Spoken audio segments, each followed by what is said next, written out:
कुछ 8 बातें, कितने 8 बातें पहले बताऊंगा, मेरे साथ बने रहिए, बहुत मजा आएगा। मैं रिपीट करता हूं, बहुत मजा आएगा। सबसे पहला, प्रार्थना क्या है? पॉइंट नंबर 1, प्रार्थना क्या है? इंग्लिश में what is prayer, question mark. प्रार्थना क्या है? सबसे पहला, प्रार्थना परमेश्वर से संगति है। वाह, परमेश्वर से संगति है। पहला कुरिन्थियों 6:17 लिखा है, जो प्रभु की संगति में रहता है वह उसके साथ एक आत्मा हो जाता है। इसका मतलब क्या पता है? आप जिस दिन उद्धार पाते हो, आपको संसार से संगति नहीं करना है, आपको टेलीविजन से संगति नहीं करना है, आपको अविश्वासी से संगति नहीं करना है, आपको पापियों से संगति नहीं करना है, आपको यार दोस्तों से संगति नहीं करना है, स्कूल कॉलेज के लड़कों लड़कियों से संगति नहीं करना है, तुम्हारी पुरानी गर्लफ्रेंड बॉयफ्रेंड के साथ संगति नहीं करना है, तुम्हारे पुराने नौकर के दोस्तों जो नौकरी में काम करते थे ना, वहां के दोस्त, उनसे संगति नहीं करना है। लिखा है तुमको संगति करना है तुम्हारे परमेश्वर से। क्या बात है? और जिसके चलते, जी जी जी, बहुत बहुत शुक्रिया, जिसके चलते आप जिसके साथ में संगति करोगे उसका असर आपके ऊपर पक्का पड़ता है। यस और नो, यस और नो। आप जिसकी भी संगति करते हो आपके ऊपर उसका असर पड़ता है। मैं डंके की चोट पे बोलता हूं, किसी ऐसे के साथ में 24 घंटा बिता लो, आप उसके जैसा, क्या कहते हैं ना, बातों का, उसके जैसा हाव भाव, उसके जैसा रहन सहन। सिस्टर एप्शिबा है क्या अभी इस पे जूम पे? सिस्टर एप्शिबा है, कैसे बताऊं, उसमें दिख रही है? हाँ, सिस्टर एप्शिबा का एक प्रॉब्लम है, मैं बताता हूँ क्या है। हालांकि सबके सामने बता रहा हूँ, उसमें कोई दिक्कत नहीं है। वो जब भी प्रार्थना करती है, उसके प्रार्थना में हिंदी शब्द कम, हालेलुया शब्द ज़्यादा है। आप उसको नोट करिए, वो खुद भी जानती होगी। आप अगर आपको ट्राई करना है ना, मैं कल चांस देता हूं उसको, आप देख लेना। अब इसका असर कहां से पड़ा मैं आपको बताता हूं। वो सबसे ज्यादा संगति कहां करती थी पहले, अभी तो नहीं करती होगी, पेंटिकॉस्टल ग्रुप पता है? जहां पेंटिकॉस्टल वाले हर बात पे एक शब्द जरूर बोलेंगे, hallelujah hallelujah hallelujah. Pastor Daniel, क्या हालेलुया बोलना गलत है? नहीं, लेकिन हर चीज में हालेलुया कैसे बोल सकते हैं? एक बहन गवाही दे रही थी, मेरा पति बीमार हो गया, हालेलुया। मेरा बच्चा का एक्सीडेंट हो गया, हालेलुया। मैं रास्ते में जा रही थी, नीचे ही गिर गई, हालेलुया। ऊपर से परमेश्वर बोलेगा, बेटा तेरा ये हालेलुया का टाइमिंग गलत हो गया। पति गिर गया, हालेलुया, मतलब प्रभु की स्तुति हो। हालेलुया का मतलब क्या है? प्रभु की स्तुति हो। पति गिर गया मतलब प्रभु की स्तुति हो। बच्चा गिर गया, प्रभु की स्तुति हो। कैसे बोल सकते हैं? तो मैं समझता हूं कि असर कहां से पड़ता है? आप जिसके साथ में संगति करोगे उसका असर पक्का पड़ता है। यस और नो, यस और नो। उसका कपड़े का असर, मतलब वो जैसा कपड़ा पहनता है, जैसे क्या कहते हैं ना, बातचीत करता है, एक्शन जिसको कहते हैं, वो सब का असर पड़ता है। तो सोच के देखिए, हम कौन है? इंसान है, नेचुरल है, ये नेचुरल है, हमारे ऊपर किसी ना किसी का असर पड़ता है। तो सोच के देखिए, अगर आप परमेश्वर की संगति करोगे तो क्या आपके ऊपर परमेश्वर का असर नहीं पड़ेगा? वाह आपके ऊपर परमेश्वर का असर पड़ेगा। उसकी जैसी बातें, उसका जैसा रहन सहन, उसकी जैसा स्वभाव। आप वचन को पढ़ोगे, संगति करोगे, परमेश्वर से बात करोगे तो उसका असर आपके ऊपर आएगा। और इसकी झलक कहां दिखती है? मूसा के साथ में। मूसा कितना दिन था प्रभु के साथ में? 40 दिन 40 रात। किसकी रोशनी आ गई उसके ऊपर? परमेश्वर की। वैसे ही आप और मैं जब परमेश्वर की संगति करते हैं तो परमेश्वर का असर हमारे ऊपर जरूर आता है। तो मैं समझता हूं कि आप लोग ये पहला पॉइंट समझ गए। दूसरा बहुत इंपॉर्टेंट है, लिखा है प्रार्थना कैसे करें, हाउ टू डू प्रेयर। प्रार्थना कैसे करें? तो इसका सीधा जवाब है, आप जैसे भी कर सकते हैं करिए। आप जैसे भी कर सकते हैं करिए, इसमें कोई नियम नहीं है। लिख दिया, ये देख लीजिए, ऐसा कोई नियम नहीं है। जिस किसी भी तरीके से करना चाहते आप करिए। कुछ लोग कहते हैं ऐसे नहीं कर सकते, वैसे कर सकते हैं, बैठ के नहीं कर सकते, खड़े होके कर सकते हैं। कुछ लोग कहते हैं खड़े होके नहीं कर सकते, बैठ के करो। कुछ लोग कहते हैं घुटने पे आके करो। कुछ लोग कहते हैं बिना आंख बंद करिए प्रार्थना होती नहीं है। मैंने एक को पूछा, बहुत ध्यान से सुनना, मैंने किसी को पूछा, आप अगर गाड़ी चला रहे हो और आपको प्रार्थना करने के लिए प्रभु कह रहा है बेटा प्रार्थना कर, तो ऐसे टाइम पे क्या करोगे? आप बताइए। आंख बंद कर सकते हैं? गाड़ी चला रहे हो, मोटरसाइकिल चला रहे हो, ऊपर से क्या होगा पता है? प्रभु बोलेगा बेटा प्रार्थना तो कर रहा है, लेकिन मेरे पास आने की तैयारी क्यों कर रहा है? आप नहीं समझे। आपको प्रार्थना करना है बुद्धि का इस्तेमाल, इसलिए लिखा है ना परमेश्वर का ज्ञान, वचन का ज्ञान, बुद्धि ज्ञान, इसलिए तो बोला था। तो जिसके चलते आपको किसी प्रकार का कोई हार्ड एंड फास्ट रूल नहीं है, जैसा चाहो वैसा करो। जिसके चलते लिख दिया आप जैसा भी करें, कर सकते हैं, करिए, कोई नियम नहीं है। जिस किसी भी तरीके से करें, बैठ के करो, बैठ के करो, घुटने पे, लेट के, जैसा ठीक लगे, चलते चलते। कभी कभी मैं आपको बताता हूं, क्योंकि ड्यूटी चल रहा है, कभी कभी हम थक जाते, मेरे साथ ऐसा होता है, कभी कभी हम थक जाते। बाहर जब ट्रिप पे जाते थे तो प्रार्थना करते वक्त में मैं ऐसा लेट जाता था, बेड पे लेट जाता था और लेटे लेटे प्रार्थना करता था। तो मेरा जो फ्लैश है ना, फ्लैश मतलब मेरा जो शरीर है ना, जो बुद्धि है, वो कहता है अरे तू प्रार्थना कर रहा है, लेट के कैसे कर सकता है। फिर अंदर की जो स्पिरिट है ना, वो कहते हैं कि परमेश्वर तुझे देख रहा है, तेरे पैर को थोड़ी देख रहा है। वाह। तो इसका मतलब ये नहीं है कि अभी आज के बाद से आप लोग सब लेट के ही प्रार्थना करो। मैं वापस कह रहा हूं, जैसा ठीक लगता है वैसे करो, लेकिन करो। इंपॉर्टेंट पॉइंट क्या है? करो, बैठ के करो, लेट के करो, घुटने पे आके करो, चलते करो, जैसे करना है करो, लेकिन जोर से करो। तीसरा प्रश्न है, तीसरा, कब प्रार्थना करें? प्रार्थना कब करें? व्हेन टू प्रे, कब प्रार्थना करें, यह है तीसरा। जिसके चलते लिखा है कोई समय नहीं है, जब जरूरत हो करिए। जिसका कोई नियम नहीं है, जब चाहो तब। लिखा है डेली, वीकली, मंथली, जैसा ठीक लगता है करो। जिस दिन करना है करो, जिस वक्त करना है करो, जो जब चाहे, सुबह शाम रात दोपहर, आते जाते चलते उठते बैठते, जैसा लगता है वैसे करो, क्योंकि प्रार्थना का कोई समय नहीं है। अब कुछ मूर्ख टाइप के लोग हैं मसीह समाज में, वो कहते हैं कि दानियल 3 बार प्रार्थना करता था। कितनी बार? 3 बार। तो मैं पूछना चाहूंगा, क्या आप दानियल हैं? आप नहीं हैं। अच्छा, जिसका नाम डैनियल है, यानी कि मैं खुद भी वो डैनियल नहीं हूं जो बाइबल का डैनियल है। तो वो करता था उसकी मर्जी, वो उसको कहा था वो करे, लेकिन मुझे जब चाहो तब करूंगा। वो 3 बार करता था, मैं 6 बार करूंगा। राइट नेतन साहब? वो 3 बार करता था, मैं 6 बार करूंगा। आप 24/7 प्रार्थना में रह सकते हैं। कैसे पता है? जिसको कहते हैं प्रार्थना का मूड। क्या कहते हैं? प्रार्थना का मूड। आप उठते बैठते, आते जाते, खाना बनाते, उठते जब जैसा ठीक लगे। अब एक शब्द पे ध्यान दूंगा, मैं माफी चाहता हूं क्योंकि मैं बाइबल टीचर हूं, मेरा फर्ज है बोलना। ये जो शब्द लिखा ना डेली, उसके बाद वीकली, और उसके बाद क्या लिखा है देखिए? मंथली। तो खास करके महिलाएं, लेडीज, आप सभी वाकिफ हैं कि आप सभी के लिए ये जो लास्ट वाला शब्द है जिसको कहते हैं मंथली, आपके लिए एक प्रश्न उठता है कि पास्टर डैनियल महीने में 3 बार, माफ करें 3 दिन, एक ऐसी बात होती है, क्या उस वक्त में हम प्रार्थना कर सकते हैं? कॉमन सेंस है यार, कर सकते हैं। क्या बाइबल पकड़ सकते हैं? कॉमन सेंस है यार, बिल्कुल पकड़ सकते हैं। बोला वो कैसे? आपका खुद का शरीर परमेश्वर का मंदिर है, तो खेल ही खत्म। वाह। लेकिन कुछ टीपीएम टाइप के, कुछ सो कॉल्ड पवित्र टाइप के लोग हैं, वो कहते हैं कि महीने में 3 दिन आपको प्रार्थना नहीं करना है। महीने में 3 दिन, लेडीज की बात कर रहा हूं। वो कहते हैं आपको बाइबल नहीं पकड़ना है, चर्च नहीं जाना है, और यहां तक कि आपको घर में किसी को छूना तक नहीं है। हद हो गई साहब, हद हो गई। तो प्रश्न उठता है निर्जला जी, प्रश्न उठता है, वो औरत जिसको 12 साल से कौन सी बीमारी थी? लहू बहने की। उसने किसको छुआ? उसने यीशु को छुआ, यीशु के कपड़े को छुआ, यीशु को छुआ। बात तो एक ही है ना, लेकिन यीशु को छुआ, और यीशु वहां था, यीशु वहां था। क्या मूर्खता की बातें करते लोग, समझ में नहीं आता। तो जिसके चलते लिखा है कोई समय नहीं है, जब जरूरत हो करिए, कोई भी नियम नहीं है, जब चाहो तब, डेली, वीकली, मंथली। चौथा प्रार्थना क्यों करें? इंग्लिश में why we have to pray.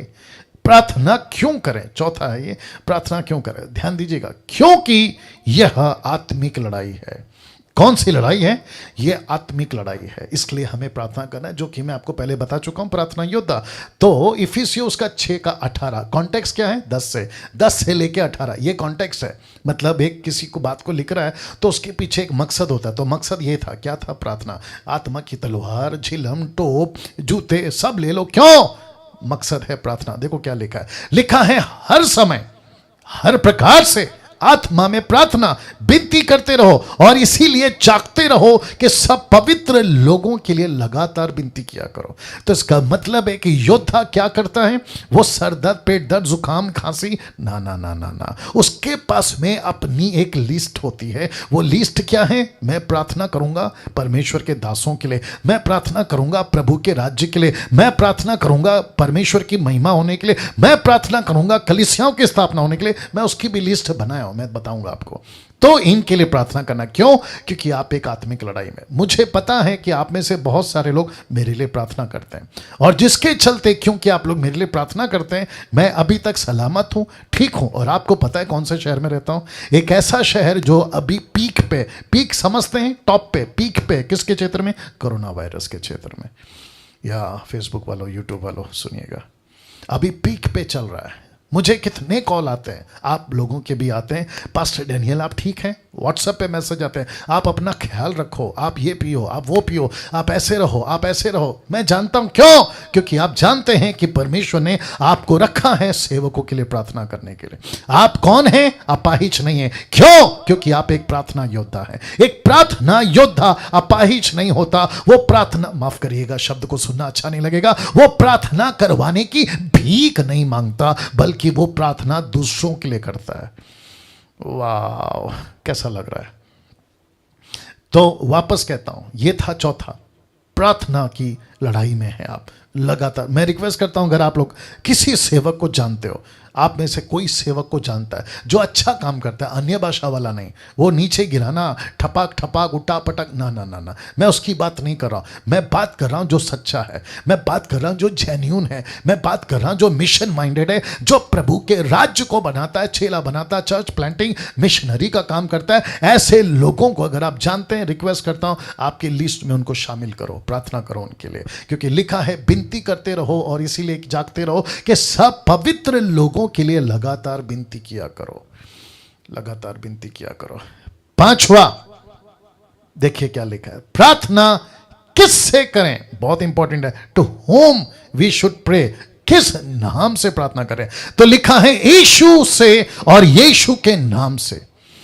वाह, किससे प्रार्थना करना है, यीशु से। क्या नाम यूज करना है, यीशु का नाम। अभी कुछ लोग कहते हैं यशुआ, ओल्ड ओरिजिनल यशुआ, ग्रीक में जो बोले थे ना, उसके नाम से। क्यों भाई, क्या तकलीफ है? यशुआ, बहुत ध्यान से सुनना, मजा आएगा। अगर ठीक लगता है तो थंब दिखाना, नहीं तो कल से डीटी पे नहीं आना, सीधी बात है। यशुआ नाम है या लैंग्वेज? मैं रिपीट करता हूं, यशुआ नाम है या लैंग्वेज? लैंग्वेज, बहुत सही कहा आप लोगों ने। फेसबुक यूट्यूब वालों तुम भी सुनो, यीशुआ ये लैंग्वेज है। कौन सी? ग्रीक। कौन सी? ग्रीक। इंग्लिश जीसस लैंग्वेज है, हिंदी यीशु लैंग्वेज है। लेकिन यीशु ने खुद, कम ऑन गेट रेडी, यीशु ने खुद उत्पत्ति के 3वें अध्याय में इंग्लिश भेजा था, तेलुगु भेजा था, तमिल भेजा था, हिंदी भेजा था, नेपाली भेजा था, आपका क्या कहते हैं न्यूजीलैंड के नेथन साहब आपकी भाषा भेजी थी, दुनिया की जितनी भाषाएं हैं वो भाषा भेजी थी। और परमेश्वर को पता था कि जिसकी जैसी जैसी भाषा होगी उसी भाषा में मेरा नाम बदला जाएगा। तो यीशु यीशु है, जीसस जीसस है, यशुआ यशुआ है। आपका इंटेंशन, आपका मकसद, आपकी मनसा प्रभु देखता है, प्रभु जानता है। क्यों? क्योंकि आपका आत्मा में जन्म हुआ है। कौन सा जन्म? आत्मा में जन्म। और पवित्र आत्मा क्या बुलाता है? हे अब्बा, हे पिता। वाह, हे अब्बा, हे पिता। Can you believe this? तो यीशु बुलाओ, डंके की चोट पे बुलाओ। लूसीफर को पक्का पता है यीशु मतलब कौन, जीसस मतलब कौन, यीशुआ मतलब कौन। ये लैंग्वेज का चक्कर है, नाम का नहीं। क्या बात है। एक प्रश्न पूछ सकता हूं, लगे हाथ, मैं जो पी रहा हूं इसको क्या कहते हैं हिंदी में? इसको हिंदी में कहते हैं पानी, इंग्लिश में क्या कहते हैं? वाटर। बाकी लैंग्वेज में क्या कहते हैं? तमिल में, तेलुगु में, गुजराती में, आपका भाषा में आप सभी जानते हैं, नेपाली में आप सभी जानते हैं। लेकिन ये पानी करती क्या है? एक ही चीज क्या करती है? आपकी प्यास बुझाती है, दैट्स इट। आपकी प्यास बुझाती है। वैसे ही यीशु नाम, जीसस, यशुआ, यस्तुस, क्या बात है। और जिसके चलते कुलुसियों 3:17 कहता है, वचन से या काम से जो भी करो सब प्रभु यीशु के नाम से करो, उसके द्वारा परमेश्वर पिता का धन्यवाद करो। तो किसका नाम? यीशु का नाम। बीमारी के लिए प्रार्थना करना है, यीशु का नाम। दुष्ट आत्मा को निकालना है, यीशु का नाम। कुछ चीजों को मांगना है, यीशु का नाम। तो जो भी करो यीशु के नाम से करो। कैसा लग रहा है अभी तक? वाह, यूट्यूब वालों ध्यान दीजिएगा। ओके, 6वीं बात, 6th पॉइंट लिखा है, प्रार्थना किसके लिए करें? किसके लिए करें, मतलब किस चीजों के लिए करें? For whom we should pray. रख रहा हूं, मजा आएगा। परमेश्वर की इच्छा जानने के लिए सबसे पहली चीज आपको प्रार्थना किसके लिए करना है? आपको प्रार्थना करना है कि प्रभु क्या इसमें तेरी इच्छा है? रख रहा हूं। 1 यूहन्ना 5:14 लिखा है, हमें उसके सामने जो हियाव होता है वह यह है कि यदि हम उसकी इच्छा के अनुसार कुछ मांगते हैं तो वो हमारी सुनता है। किसकी इच्छा? परमेश्वर की इच्छा। तो क्या मांगना है? किसके लिए मांगना है? किसके लिए प्रार्थना करें? लेकिन ना, for whom we should pray. किसके लिए प्रार्थना करें? इच्छा। प्रभु मैं ये नौकरी करना चाहता हूं, क्या तेरी इच्छा है? प्रभु मैं ये बिजनेस करना चाहता हूं, क्या तेरी इच्छा है? प्रभु मैं ये लड़की या लड़का से शादी करना चाहता हूं, क्या तेरी इच्छा है? प्रभु मैं विदेश जाना चाहता हूं नौकरी के लिए, क्या तेरी इच्छा है? प्रभु मैं ये घर खरीदना चाहता हूं, क्या तेरी इच्छा है? कम ऑन, मैं ये गाड़ी खरीदना चाहता हूं, मैं ये मोटरसाइकिल खरीदना चाहता हूं। एक भी चीज के लिए आपको क्या कहना है? प्रभु क्या इसमें तेरी इच्छा है? और जिसमें प्रभु की इच्छा होगी वो चीज कामयाब होगी। यस और नो? वाह। और परमेश्वर की इच्छा को कैसे जाने? Common sense. आपका वो क्या है? पिता। आप उसके क्या है? बेटा बेटी। अगर ये रिश्ता को डेवलप नहीं किया तो परमेश्वर आपसे बात कैसे करेगा? पास्टर डैनियल, हम नंबर घुमाते हैं, फोन लग जाता है। वैसे ही हम प्रार्थना करेंगे तो प्रभु ने बात करना चाहिए। तो बेटा यहां का सिस्टम अलग है, वहां का सिस्टम अलग है, यहां पे फोन का सिस्टम है, नंबर मिला, लेकिन यहां परमेश्वर के साथ में तुमको फेलोशिप में बैठना है, तुमको अपने रिलेशनशिप को डेवलप करना है, तुमको परमेश्वर के अनुभव में बढ़ना है। तब कनेक्शन, तब लाइन जुड़ता है। याद होगा आप लोगों को, एक वक्त था, आजकल तो खैर बंद हो गया, एक वक्त था रेडियो का ज़माना था। रेडियो न्यूज़ सुनना है तो रेडियो, कमेंट्री क्रिकेट की वो सुनना है तो रेडियो, आशा लता और किशोर मुकेश के गाने सुनना है। अभी तो खैर नहीं सुनना है आपको, लेकिन उस वक्त की बात कर रहा हूँ। तो क्या करते थे? रेडियो। राइट रमन साहब, रेडियो। लेकिन आपको पता है रेडियो का नाटक था, रेडियो का अपना एक नाटक था। वो नाटक क्या था पता है? वो जल्दी से ट्यून नहीं होती थी, उसको एक जगह पे रख के उसके लिए कम से कम कुछ मिनट उसके पीछे डालने पड़ते थे, उसको धीरे धीरे ट्यून करना पड़ता था। और जब एक बार ट्यून हो जाती थी, किसी का बाप उसको हिला नहीं पाता था, किसी का बाप उसको हिला नहीं पाता था। कम ऑन यस और नो? वैसे ही परमेश्वर के साथ में आपका रिश्ता है, आपको ट्यून करना है, आपको परमेश्वर के साथ में ट्यून अप करना है। एक बार ट्यून अप हो गया, लूसीफर का बाप उसको नहीं हिला सकता। ताली बजाकर प्रभु को धन्यवाद। वाह, ये रहा 7वां। मेरे साथ बने रहें। लिखा है, प्रार्थना कहां करें? Where we should pray, where we should pray. कहां करें? तो लिखा है, कहीं भी, वो चाहे जंगल हो, वो चाहे पहाड़ हो, वो चाहे नगर हो, वो चाहे गांव हो, वो चाहे शहर हो, वो चाहे बेडरूम हो, वो चाहे बाथरूम हो, वो चाहे किचन हो, वो चाहे हॉल हो, रोड हो, आपका कुकिंग के टाइम, ड्राइविंग के टाइम। लिखा है वाइल कुकिंग, वाइल ड्राइविंग। जैसा, जहां, कहीं भी आप प्रार्थना कर सकते हैं। तो पॉइंट क्या था? रख दे रहा हूं।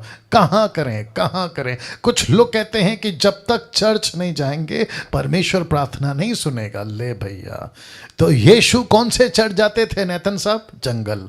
यीशु कहां जाते थे? पहाड़। यीशु कहां जाते थे? रास्ते में। यीशु कहां प्रार्थना करते थे? घर में। तो आपको क्या करना है? आपको जहां मौका मिले, जैसा जगह मिले, शुरू हो जाइए। आपको मेरी गवाही बताता हूँ, थोड़ा सा, मतलब उतना सा पोर्शन। जब 93 में या 94 के आसपास मेरा जीवन जब यीशु को दे दिया था, तो उसी टाइम से मेरे अंदर एक बात आ गई थी, यार यीशु के लिए कुछ करना है, चुप नहीं बैठना। मेरी पढ़ाई बहुत कम थी, आपको तो पता ही है, तब तो बिल्कुल पढ़ना भी नहीं आता था। तो एक ही जज्बा था कि प्रभु बाइबल पढ़ना है, बाइबल पढ़ना है, बाइबल पढ़ना है। पढ़ना तो आता नहीं था नेतन साहब, लेकिन बाइबल पढ़ना है, बाइबल पढ़ना है। और ऐसे करने के लिए मेरे पास में नहीं होता था क्या? टाइम। क्यों? क्योंकि मैं होटलों में काम करता था, होटल में, और कम से कम मेरे 18 घंटे होटल में चले जाते थे, और जिसके चलते टाइम नहीं मिलता था। तो जिस होटल में मैं काम करता था उसके बिल्कुल ठीक बगल में एक टॉयलेट होता था, कॉमन टॉयलेट, जहां सब पब्लिक जाती है, मतलब कॉमन टॉयलेट आप समझ गए होंगे, ठीक है ना। तो मैं वहां जाता था और दरवाज़ा बंद कर लेता था कि, और कम से कम 20-15 मिनट वो जो 2 पत्थर होते हैं ना, आप समझ गए होंगे, उसके ऊपर अपना घुटना रखता था, और बाहर public knock knock knock knock करती थी कि तुम कब से अंदर हो, दरवाज़ा खोलो, आप समझ गए। और मैं उसको कहता था यार अभी आया हूँ, तुम थोड़ा बर्दाश्त करो या वेट करो, लेकिन ऐसे करके प्रार्थना करता था। कहाँ? बाथरूम में। वाह, बाथरूम में। अब कुछ लोग कह सकते हैं कि प्रभु बाथरूम में कैसे आ सकता है? जिसको पता है वो बता पाएगा कि प्रभु कहाँ कहाँ आ सकता है। आपका बेडरूम, आपका किचन, आपका हॉल, आपका गांव, आपका जंगल, आपका शहर, एक भी जगह जहां नहीं है प्रभु आ सकता है, वो सब जगह प्रभु आ सकता है। I hope you got the point. या थैंक यू सो मच। 8वां, इस टोटल 4 सेक्शन है, कितने? 4। ये फर्स्ट सेक्शन का 8वां पॉइंट रख रहा हूं। लिखा है प्रार्थना कौन कौन कर सकता है? प्रार्थना कौन कौन कर सकता है? Who can pray? कौन कर सकता है प्रार्थना? जवाब चाहिए? रख रहा हूं।